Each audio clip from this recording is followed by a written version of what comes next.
Welcome to the Gem Labs podcast. My name is Gabor Farkas, and I'm your host. Today, my guest is Dmitry Grozoubinski. We're talking about his book, Why Politicians Lie About Trade. We're also talking about issues connected to a session Gem Labs hosted during the 2024 WTO Public Forum. Welcome, Dmitry. Thank you for accepting my invitation to be on the Gem Labs podcast. So much for having me. You are very welcome. Dmitry, you served as a trade negotiator and delegate to the World Trade Organization for Australia for 3 years.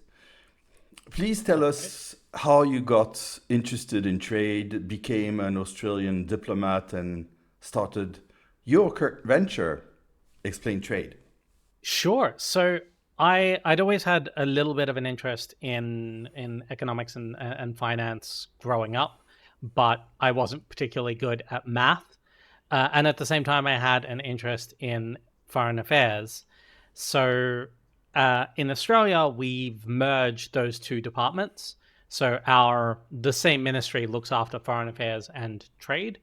And so I got the opportunity to do a master's at the University of Monash called Diplomacy and Trade, which had obviously a mix of subjects that were very tradey and very sort of traditional international relations. And I really liked the trade ones.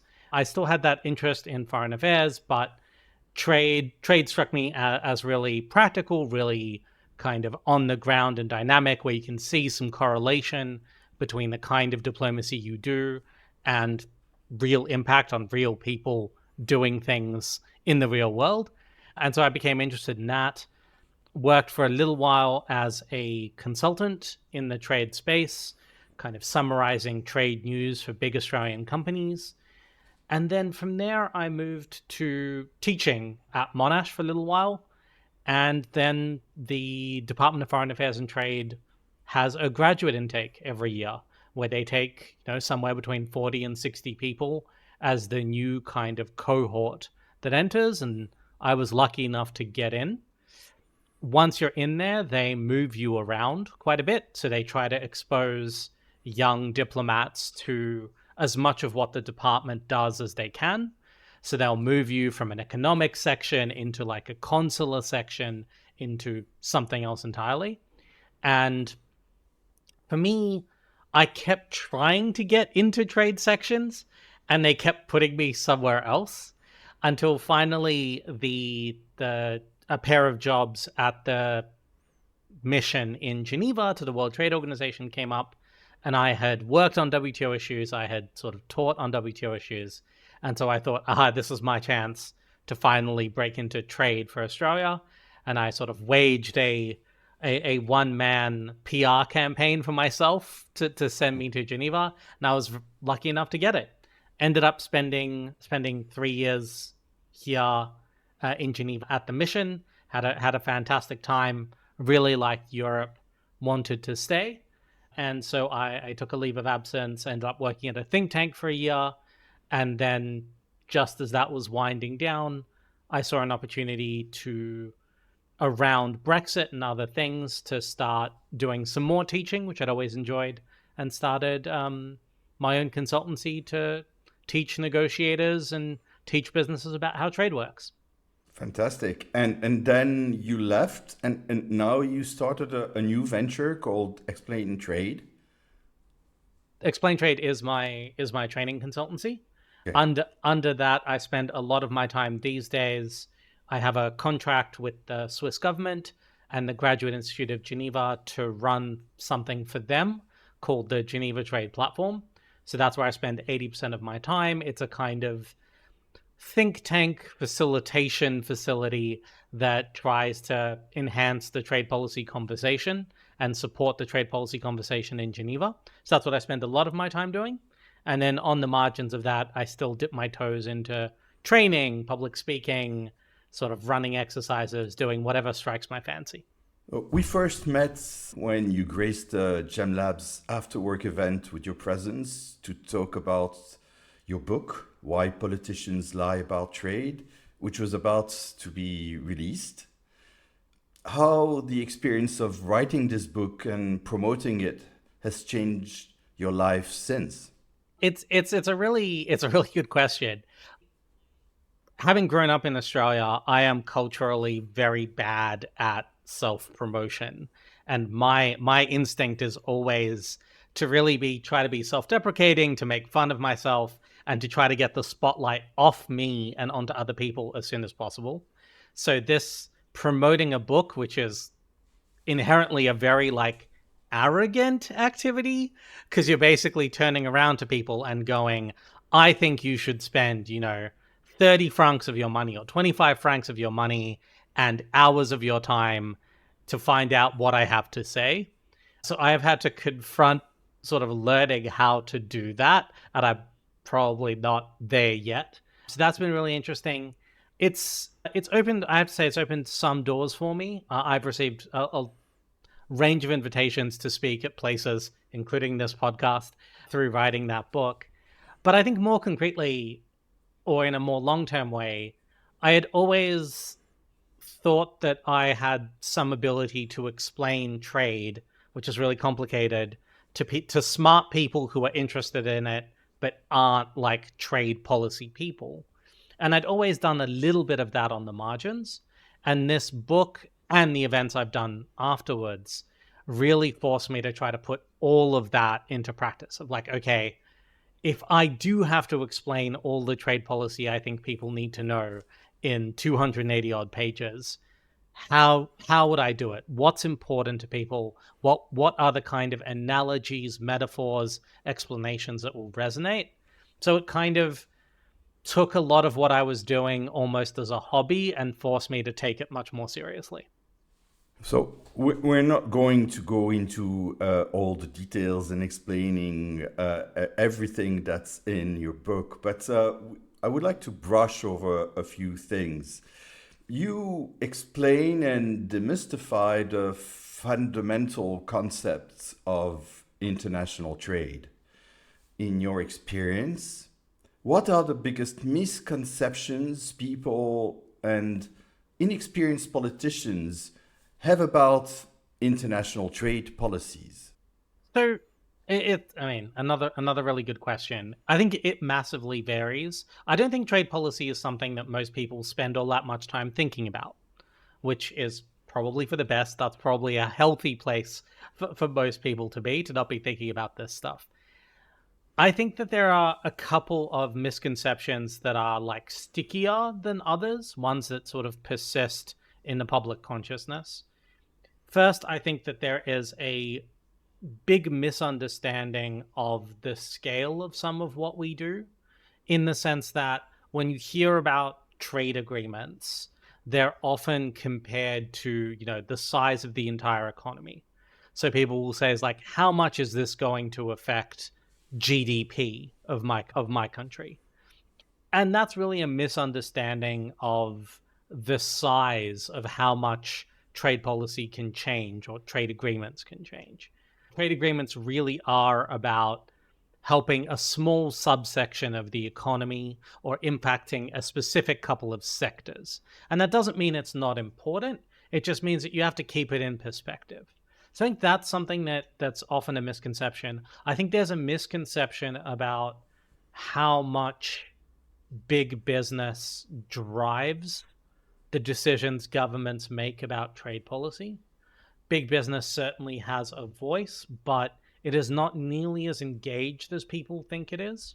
And often it's not as effective at lobbying the government as you would expect. Which kind of brings me to my third point. I think people massively overestimate the percentage weight given to economics in these kind of conversations versus politics. Trade policy is fundamentally first, second, and third a political exercise. The number one question is, what are the politics around this issue? The economics can help shape the politics, and it's not irrelevant. But in most cases, if you look at any big trade policy decision, who to have a free trade agreement with, what to fight for in a trade agreement, the a new EU measure on borders. If you scrape beneath the surface, you'll find that that was a political decision before it was anything else. And I think people need to understand that trade is not some magical world that is carved off from the politics of the day. It's very much enmeshed in it, and that's what shapes it. Since it is essentially a political endeavor, this is why you have the notion of lying in the title, because inherently it's not about bringing more riches to the country or to any specific company, but it is just political talk.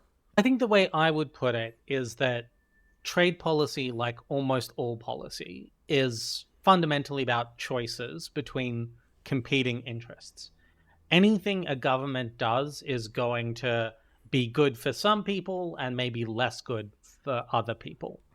If we decide that we are going to make it really expensive to bring beef into Switzerland, that is good for Swiss beef producers who will face less competition from abroad and so will kind of grow and thrive. But it means that people will pay more for beef on the shelves of Swiss supermarkets. It's a choice between those competing interests, right? And that's what most of politics is. You're juggling competing claims, competing demands, competing concerns. And so the reason I focus on lying, apart from maybe a little bit to be clickbaity in the title, because it's 2024 and you've got to communicate like you're making YouTube thumbnails, unfortunately. But the reason I focus on it is twofold.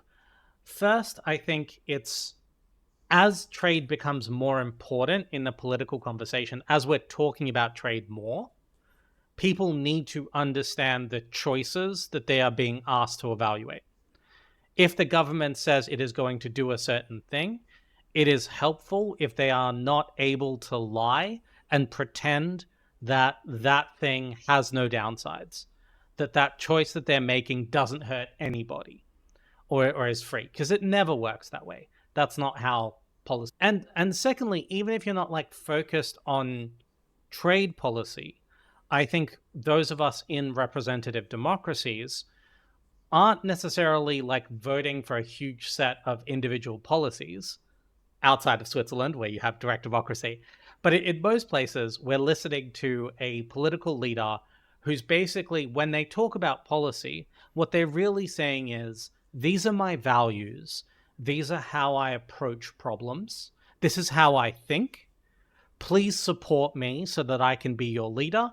And then you will understand how I will govern based on what I've shown you. Knowing that they're lying to you can be useful in understanding who they are as a person. And I don't want to let them get away with lying to you. You explain the motivation behind some of the lies and their consequences. You talk about how lies can lead to misguided policies. Which examples come to your mind that had dire negative consequences? And there's a correlate to that question, which was which ones had unexpected positive consequences? There's two great questions. I mean, the poster child for bad decisions in trade is the period sort of immediately before World War II and following the Great Depression, where governments that were facing massive unemployment at home following the Great Depression attempted to basically deal with it by shutting out imports from abroad. So they basically said, if no one can sell us anything, people will have to build factories and open workshops here in order to make it, and that will create jobs, and that will save us, and that will save the economy. In actuality, the exact kind of opposite happened, that everybody started slapping tariffs on everyone else. It massively drove up the price of things people needed. It made it harder to start a business because you couldn't rely on imports from abroad as components of what your business needed. And because everybody was doing this at the same time, it meant you couldn't build a successful export business anymore. You could only really sell to your own people because you were locked out of others' markets. So this is kind of the quintessential example of when trade policy had the opposite effect. The goal had been to create lots of jobs. It kind of did the opposite. It exacerbated unemployment, exacerbated inflation, and contributed to the rise of fascism in Europe and World War II. So that's like the example of it going really badly wrong. A really interesting example of it kind of going right is, in ways no one anticipated, is the Indian IT sector. India is a huge leader in global IT exports. It has a lot of companies that do code and do sort of business services for all over the world. And India never really intended to do that. Their education policies produced a hell of a lot of coders and programmers. And suddenly India had lots and lots of people who were very good at code. But because of visa regimes in other places, those talented coders who couldn't find jobs domestically in India serving the domestic market also found that they couldn't go abroad and offer their skills in Europe or the US because it was just too hard for most of them to get a visa. And so the way that they'd squared this circle was that they started more and more offering these services remotely, to basically say, we will build your website outside of Delhi, even if the business that will own it, is in Germany. And so that was an example of a combination of like education policy in India, which had never intended to create an IT export sector, and immigration policy in the West, which had never intended to create a bunch of Indian IT companies that would outcompete us, ended up creating this absolute juggernaut of an international export powerhouse, which is the Indian IT sector. That is indeed very interesting. And IT sectors in Europe, especially in countries like Switzerland, where the hourly wages are extremely high, it's really difficult for a coder who lives in Switzerland to live off his skills because of that competition. I can empathize, but I will say that sort of I work with some Swiss IT firms on various things, and I know some Swiss IT firms are now splitting their workforce.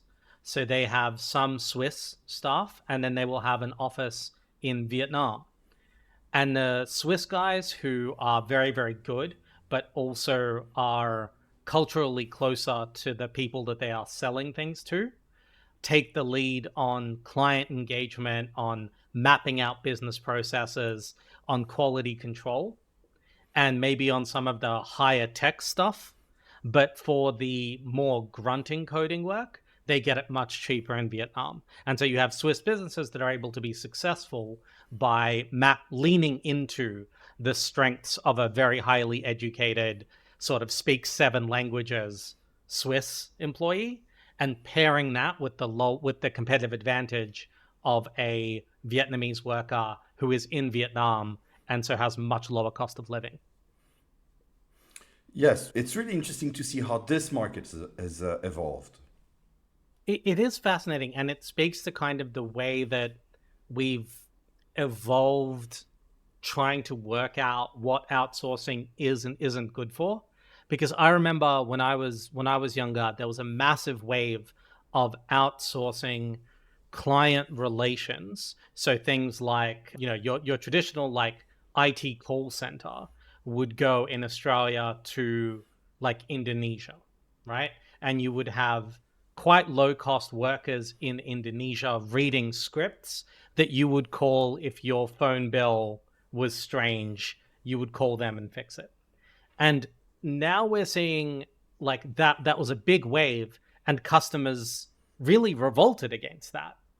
because in some ways it was outsourcing the one part of the job that foreigners, the people in faraway places, far from your headquarters, far from the cultural context of your customers, were the least equipped to do, right? Because it is about, like, you fundamentally want to talk to someone who is absolutely fluent in your language, who understands the business, who can listen to your problem and fix it. And instead, we tried to get these guys and just give them scripts for every occasion, which made them sound robotic. It made them sound unempathic. And so you saw those call center services in my lifetime went from like Australia, then they moved to like Vietnam, then they moved to the Philippines, then they moved to South Africa, and now increasingly they're even being brought back to Australia. But instead, you have back office functions where you don't need to be like fluent in Australian accent lingo.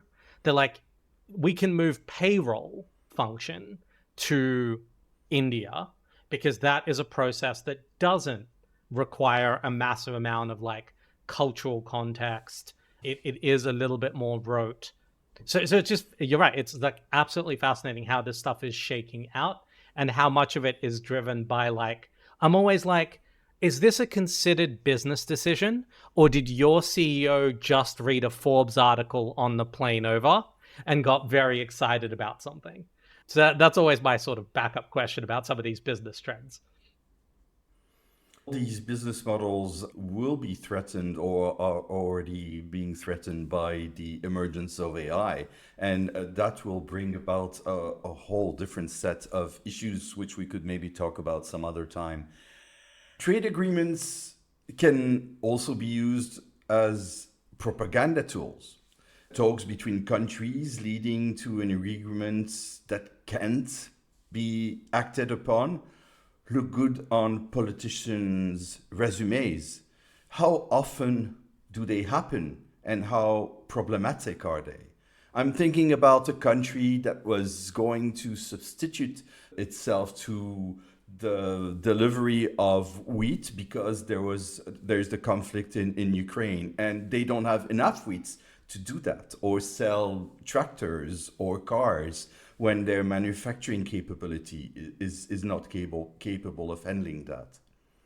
So trade agreements, like what they actually are generally, you can think of them as attempts to reduce government interference in trade and promise not to put it back.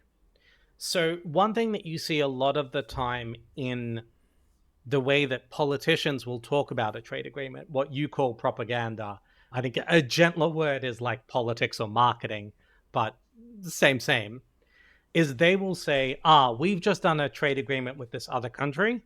That other country has a big economy. We will now be able to sell them lots and lots of stuff, and that will create all sorts of jobs. And the problem with that thinking is that it might be true, but it will only be true if the reason you weren't selling them stuff before is because their government had some barrier to stop you. That could be an import tax, so a tariff. It could be a regulation. And that was the deciding factor. You would have been selling them washing machines, but they had a 20% tax on imported washing machines from your country.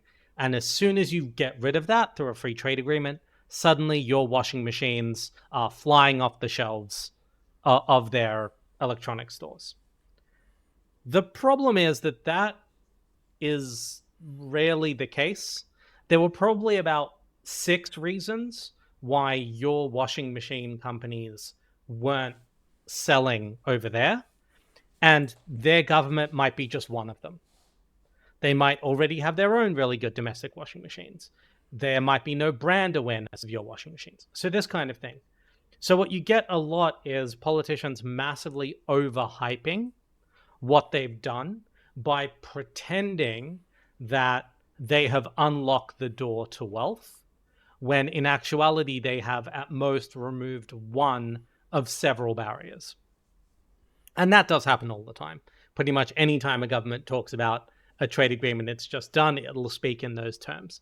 So How often, what are the percentages, if that number can be analyzed, or if there is such a study, you have trade agreements that cannot be or never acted upon? So what we do have is what are called statistics on utilization rates. So if my country and your country do a free trade agreement, so previously, we'll go back to that washing machines example. Previously, a washing machine that I wanted to sell to you had a 10% tariff on it at your border. So when someone tried to buy one of my washing machines, when that washing machine crossed the border, whoever's carrying it has to pay a 10% tax to your government. The free trade agreement gets rid of that tariff between us, but it's not automatic. If I want to import my washing machine into your country without paying that tariff, I have to kind of proactively declare and provide paperwork to say, hey, this is a washing machine from Dmitry-stan, and I would like to use the Dmitry-stan Gaboristan free trade agreement to make it tariff free. And here is the documental proof that I will provide with it to make sure that your customs official knows it's eligible. We have statistics that say that there is no free trade agreement under which 100% of goods that are eligible to pay no tariffs because of the free trade agreement actually do. The percentages vary from as low as 50 to like somewhere in the 80%. So even the free trade agreements, that even goods that are moving under the free trade agreements we have aren't always using them. For a bunch of reasons, it can be bureaucratically faffy. They may not meet the requirements to prove that the washing machine was Dmitry-stan enough to qualify for the tariff-free. But even the trade agreements we have aren't fully utilized, is the point I'm trying to make. And in a lot of free trade agreements, also what they do is they kind of just lock in the status quo. So it's not that they massively changed anything about the settings of either government, but what they've done is they've said, we will never make things worse than they are now in terms of how easy it is to move products between our countries. And it's really hard to measure whether that has practical value or not, because it's obviously a useful signal to investors to say, hey, you can spend a lot of money and make a 10-year investment on the assumption that trade will work the way it does now because there's this agreement in place. And so that has some value. But, that will vary a lot based on whether investors thought it might change or whether you've just locked in something that they thought was obvious. So it's really hard to quantify, like, are these things good and how many of these things are completely useless? But we know it's easy to overhype them. You advocate for more honest and informed public discourse on trade, encouraging politicians and policymakers to educate the public on trade realities. Will that ever become a reality, or will it be more the role of emerging technologies such as AI? I think AI certainly has a role to play there. I think everyone has a role to play there. I think what I call for, when I say educate people about trade, I appreciate how horrific that sounds. The idea of our leaders getting up there and reading you a 2-hour lecture on the, WTO rules is horrifying to me. I can't imagine how horrifying it would be to everybody else. What I really call for is just a little bit more honesty in the choices being made, for which you don't actually need to know a huge amount about trade policy, and the public certainly doesn't. The choice we're making here is about you paying a little bit more at the shops, but in exchange, our farmers will be protected from foreign competition that they currently can't survive. So this is the trade-off that we're making. Your apples are going to get 5% more expensive at Migros, but we will be able to keep 50,000 apple farmers employed. That kind of trade-off, that kind of explanation doesn't require specialist knowledge, but it does require honesty. Because the temptation is to say, as people are doing right now, what we're going to do is we are going to protect our apple farmers, but that won't change anything for you at the supermarket because magic, or because, I don't know, we'll all become so rich off apple profits that we won't notice. And that's not how that works at all. Where I think AI has a lot of potential is once we get to the point where we are able to pose questions to AI as ordinary people to help us accessibly understand things. When AI can answer, what will this mean for me?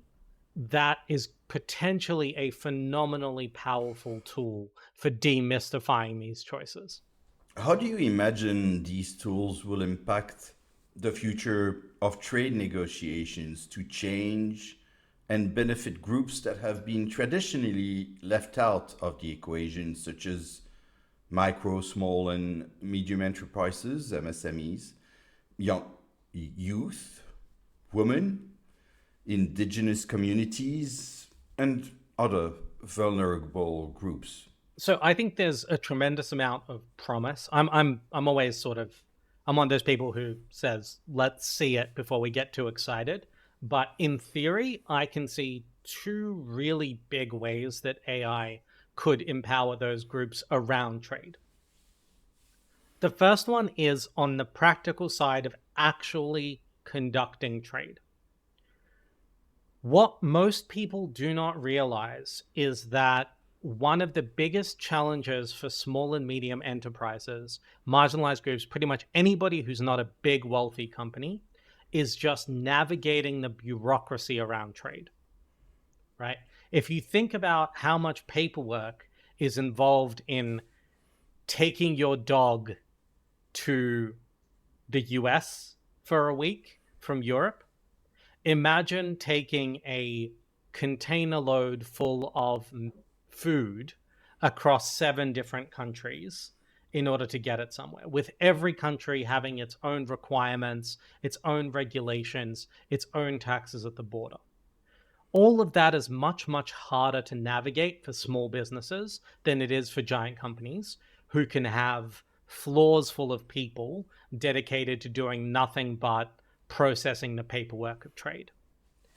AI has tremendous potential in putting tools into the hands of small business owners to handle some of that bureaucracy, except at the most complex levels where you probably will still need human input.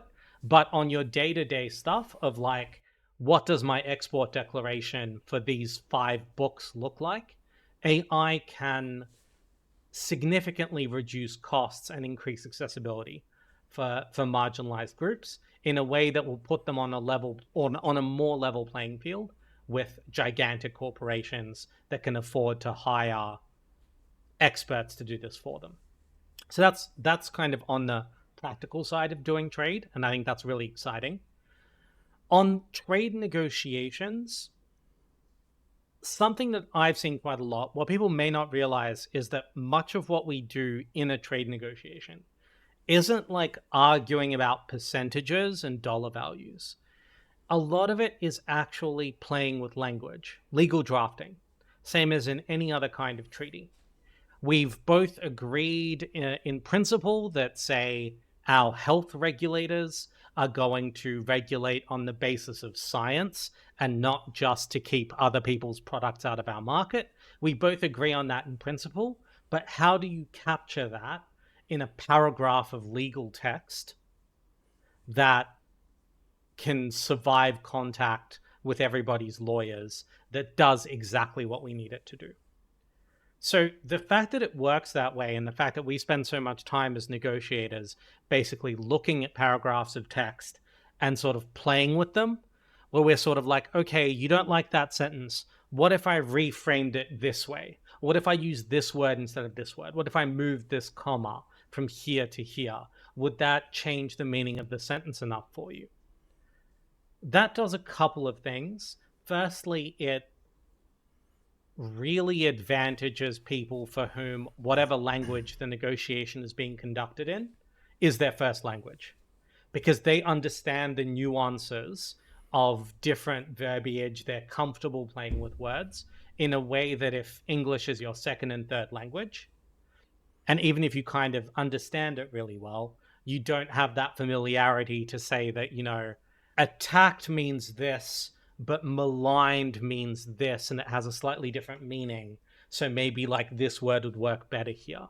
And so what often happens in these negotiations is that even when there are like 10 countries around the table, it feels like only 4 of them are engaged, because those 4 have the confident language speaking negotiators who grew up speaking the language and who can say, what if we did this, by playing with the language. So I think that will help developing countries feel more confident in negotiations, feel like they can use AI to do some of that language for them and to explain the nuances of word choice. That'll be phenomenally powerful. If I were a developing country negotiator for whom English was a second or third language, and I could turn around to ChatGPT to say, here's the current paragraph of text, I think it is too harsh.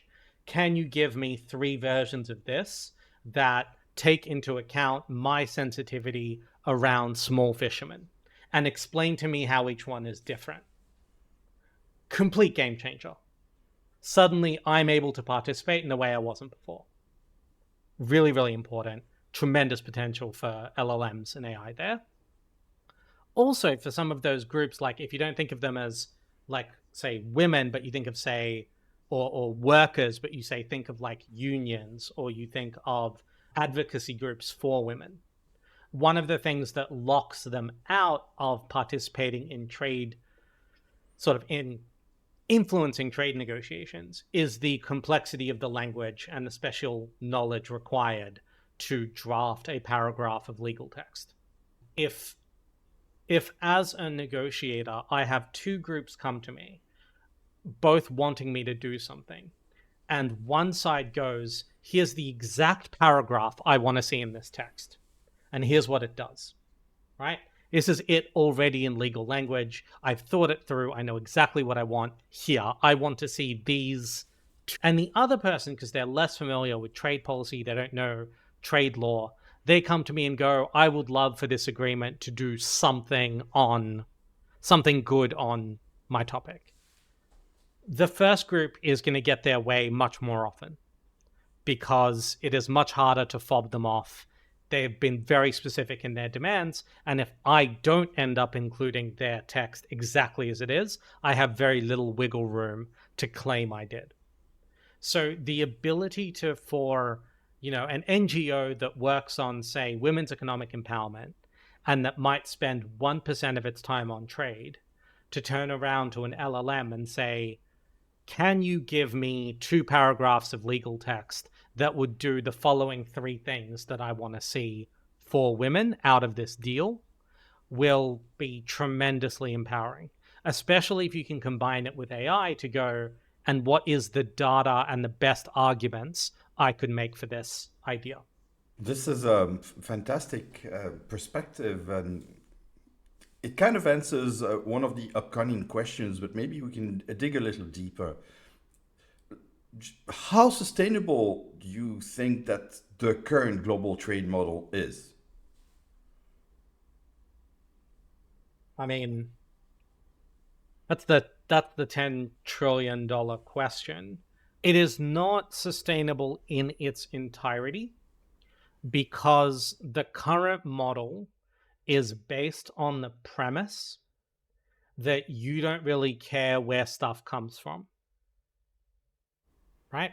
So the entire WTO is based on this like core concept that, okay, maybe you're allowed to discriminate a little bit between homemade stuff that's made in your country, and foreign stuff, but you're not supposed to care where abroad it was made, as long as it wasn't made in your country. It's the one determining point.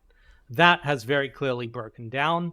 Major players, US, China, Europe, are all very invested in which foreign countries they do business with and on what.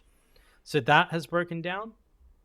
And at the same time, with climate change and environmental concerns gaining ascendancy, more and more you're seeing governments that don't just care about what a product is, but are investing in kind of policing how a product was made.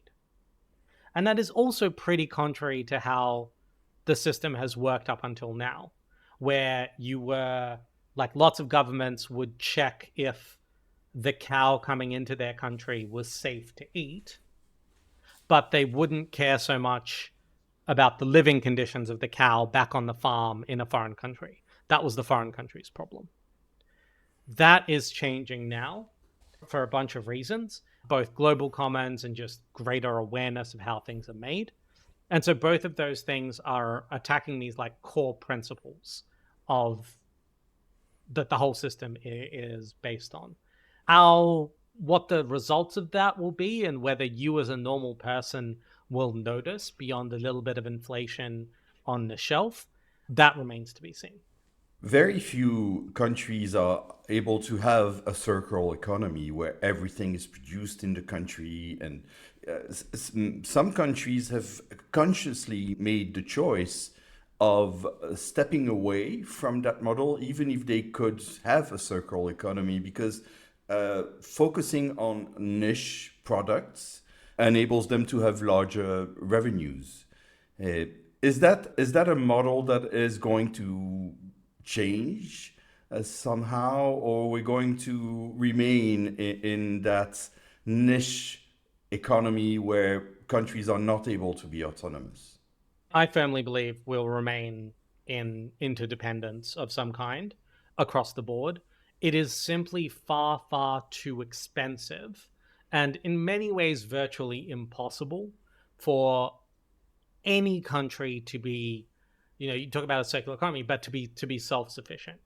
The level of quality of life decrease that you would have to endure in order to try to be self-sufficient in everything or even most things is far more than the general public in most places can tolerate. I mean, Switzerland's not an ideal example because it's quite a small country, but can you imagine how much t-shirts would cost if all of them were made, if the only t-shirts you could buy on Swiss shelves had to be made in Switzerland? How much a pair of socks would cost? Swiss wages are pretty generous, but I don't think any of us are willing to consistently pay, 85 franc for a pair of socks each and every time, because Switzerland is trying to be autonomous in everything. And we would have to choose between wearing a t-shirt and eating bread. Absolutely. Not to mention kind of what would food sufficiency, physically a lot of countries don't have enough agricultural land to sort of fully sustain themselves, especially across seasons. So there's going to be high levels of interdependence. It's only going to grow as the technologies that we rely on grow more high tech and thus rely more on either specialized forms of production. So ASML and TSMC, the guys who make the lithographic equipment and the chips that go into our phones, that supply chain exists effectively at the end point in like 2 countries. So it would cost something like 60 billion and take 15 years to replicate. So if Switzerland decided that it wanted to be fully autonomous in making smartphones, that would mean spending probably the next 5 decades to get there and spending like $1 trillion. It's not going to do that. It's impossible. We need that specialization, and those chips go into everything. Similarly, rare earth metals that go into photovoltaic cells, we benefit massively from specialization. What you might see, though, is a shifting of exactly how global those lines are. You might see some of those big supply chains that currently run all over the world begin to retreat a little bit and become more regional. So rather than building stuff in China, maybe you build it in Hungary, or you build it in a friendly Southeast Asian country. So you might see a changing of those flows, but you won't see them severed, is my view. MSMEs, which are also increasingly women-owned businesses, constitute over 90% of businesses worldwide and are vital to economic growth and job creation. How can they become part of a more inclusive global trade necessary for sustainable economic development? I mean, they already are a critical part of trade. The challenge that MSMEs have, and we've talked about this already, which is that they struggle with the bureaucracy and the practicalities of trade because they are small. Part of that challenge as well is that, ironically, their voices are the most important to have in a discussion about the rules of trade, but they're the ones who have the least time to spare and the least resources to spare to contribute to those discussions. If the World Trade Organization decides to have a roundtable on trade, I don't know, trade in watches, right? Rolex, a giant foundation, a giant company, has a government affairs person who they can spare to come to that and tell the Rolex story about what Rolex is seeing at the borders and what Rolex would like to see out of the WTO's work. A tiny watchmaker who's independent and who is like the owner of their business, maybe works with one or two other employees and like hand makes excellent watches, cannot take 2 days off to go and hang out in Geneva talking on a panel, right? They're busy running their business. And so what you have is the small businesses struggle to break into the conversation. And that means that governments are often just trying to guess what will help small businesses rather than operating from facts. We try to put ourselves in the shoes of a small business that's dealing with global trade. And we're like, what do we think will be useful to you? But because the small businesses don't have time or interest, or we don't know them, they're not in the room to tell us. And so I think one thing that can be really helpful to maximize the participation of MSMEs and women-owned MSMEs is to work out ways to ask them questions in a way that they have the time and inclination to answer. Because, governments will try this. They know they have this problem, and so they'll do something like, okay, we don't have enough voices from small businesses in this conversation. We need to find out what MSMEs think, or women-owned MSMEs think. We'll send them a survey. And then governments will come up with a 50-page survey that takes 5 hours to fill out, runs to, page after page after page, is written in government speak, has lots of stuff they don't care about, and they will send it out to every business in the country. That's not meeting businesses where they are. Very few businesses are going to engage with that.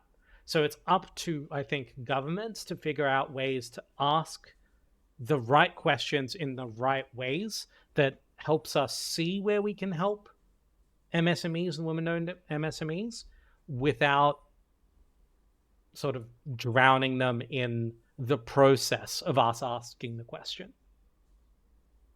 Kind of feels like it's inevitable for MSMEs to see one or two emerge, grow, and the others be crushed in the end. I don't think. I mean, the first part, absolutely. I mean, most gigantic businesses were small businesses at some point. McDonald's was famously, two brothers on a highway. So the first part of that's absolutely true, and that's how it's supposed to work. Small businesses that find a niche that manage to navigate scaling will grow, and that's fine. I think it's not that smaller businesses will be crushed. It is that smaller businesses will increasingly, or are increasingly, kind of subservient to or riders on larger businesses. So an example of this would be the Amazon marketplace and the Alibaba marketplace and that kind of thing. So what you have a situation there is that you have these absolute giants like Amazon who turn around to small businesses and say, hey, we've solved all of the problems that would be really expensive for you to solve, like how to get your stuff across borders, like how to advertise it, how to price it, all that kind of thing. We'll give you access to that if you come onto our marketplace. And so small businesses who want to do that come onto the Amazon marketplace. And they're able to reach customers, and Amazon handles, say, customs and shipping for them. And that sort of works for everyone. But the problem is, once you're inside Amazon's garden, you're a little bit at their mercy. So once you rely on Amazon, you rely on Amazon. And Amazon has a tremendous amount of power to do things like push their own brands over yours, charge you fees, punish you arbitrarily, take over control of things like reviews. So it's not that I think MSMEs are going to be crushed, but I do think they are going to keep finding themselves in positions of vulnerability and dependency on these mega businesses. And that's not ideal. Well, there's a case to be made that Amazon and even Alibaba kind of force you into slavery because you become very dependent on being on the platform, but they also impose price points at which you are able to sell if you want to be competitive. That means that you either work or agree working at these prices, or you don't have an income.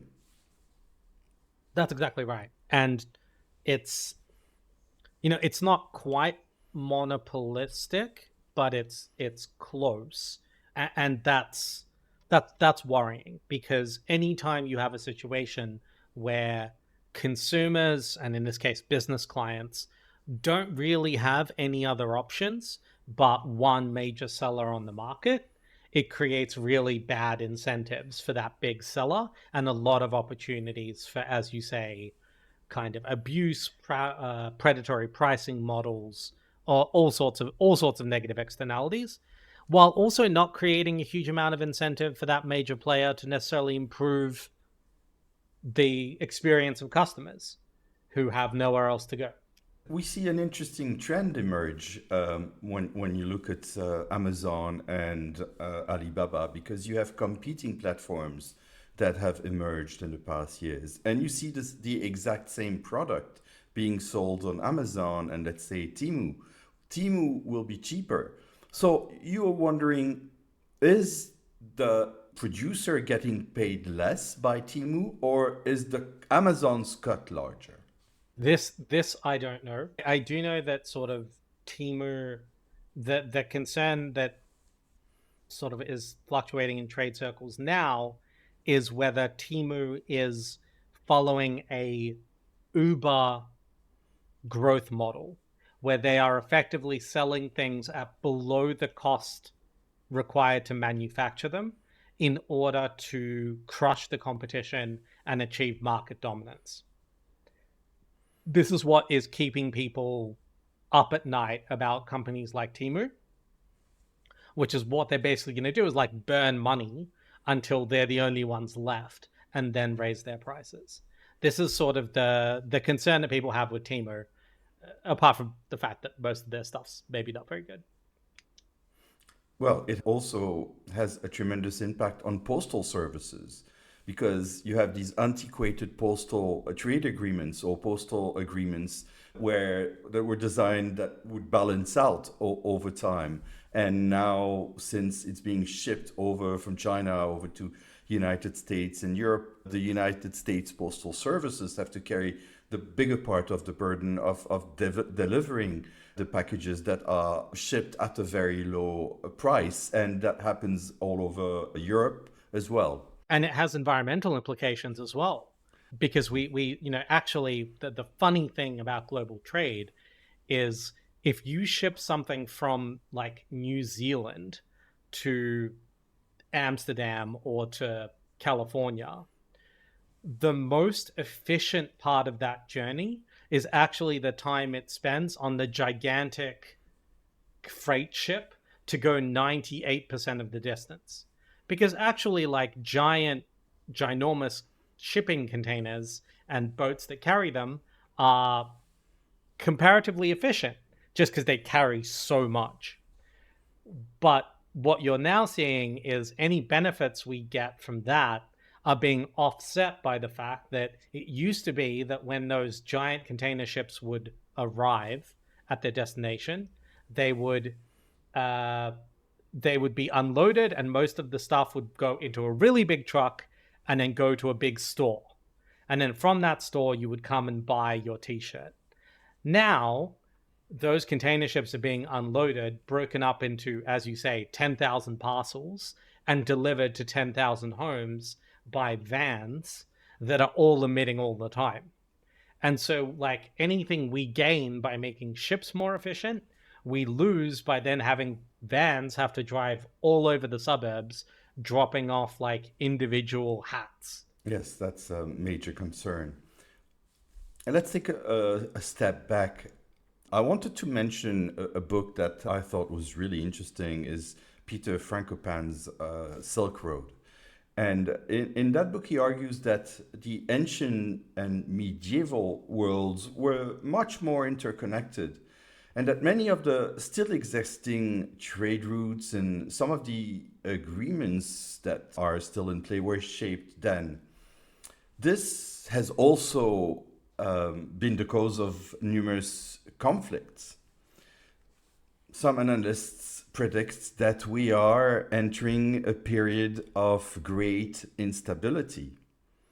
What is your perspective on the possibility of seeing new trade models emerge, new trade agreements that will not be based on these old models and old agreements, thanks to tools such as AI, and thus avoiding conflicts? So it's a really big question. I think we're more likely to see new trade models emerge than new trade agreements. The reason why is that, as I said before, trade agreements are fundamentally like promises about what the government won't do anymore. So, or what it won't do in the future. So at the moment, during a big period of instability and flux, governments don't know what they're going to want to do 10 years from now. And so there is much less appetite than there used to be to make binding promises to one another saying, okay, I'm definitely not going to have tariffs in the future. Because the world and trade is changing so fast, governments themselves don't know what they're going to want to do with this stuff 5 years from now. How AI is going to change everything, how digital trade will change everything, how like more seamless data transmission will change everything. So there's less appetite for agreements, but at the same time, there is absolutely a huge amount of new trading models emerging. Let me just give you like one really, really personal example. My French is not very good, which means that when I have to communicate with the, like say the cantonal authorities in Geneva, and I need to write formal French, I don't trust my written formal French. So 2 years ago, what I did was new model. I went on Fiverr and I found there was a professor of the French language in France who translated it for me overnight. And I'm like, wow, that's a new model. I couldn't have done that before. I would have had to like find somebody local, like go there in person. And now from my desk, I can find someone in a foreign country that overnight translates into beautiful written French. And that was 2 years ago. earlier this week, I had to write something. I didn't even do that. I went on ChatGPT, which writes beautiful formal French, and I said, here is what I want translated. Please write this for me as if I am writing formal French to the cantonal authorities or to the OCPM or whoever. And it spits it out, and it's beautiful and it's gorgeous. So like, it's in less than half a decade, we went from translation is something that you like have to find locally to translation is something that you can find an expert in online via an online platform in a foreign country, to translation is something that exists right at your fingertips via an LLM that, at least for now, is free to use.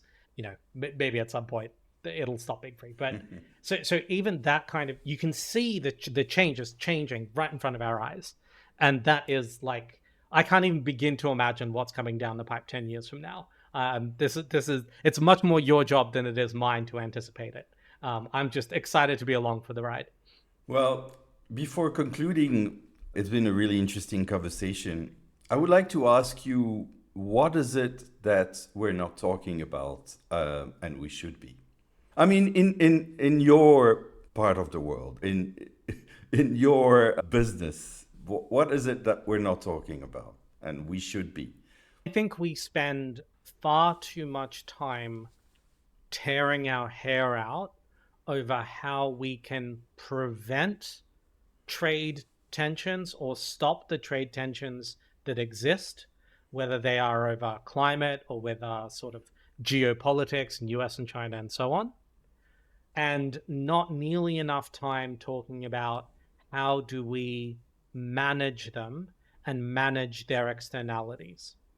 How do we make sure that when the US and China start taking big trade policy swipes at each other, that they are inflexible to making sure that those don't hit countries they don't intend to hit, that they are mitigating the damage, that they're having conversations about how to make this work. And so I think something that we're not talking about enough is like, how do we manage this new reality, and how do we keep stuff on shelves and businesses open in a more uncertain world, rather than simply hoping that the world becomes certain again, or hoping we find some argument to convince people to bring certainty back, because I think for the foreseeable future, it's probably not happening. Well, thank you very much, Dmitry. It has been an enlightening conversation. Wonderful. Thanks, Dmitry. Thank you so much.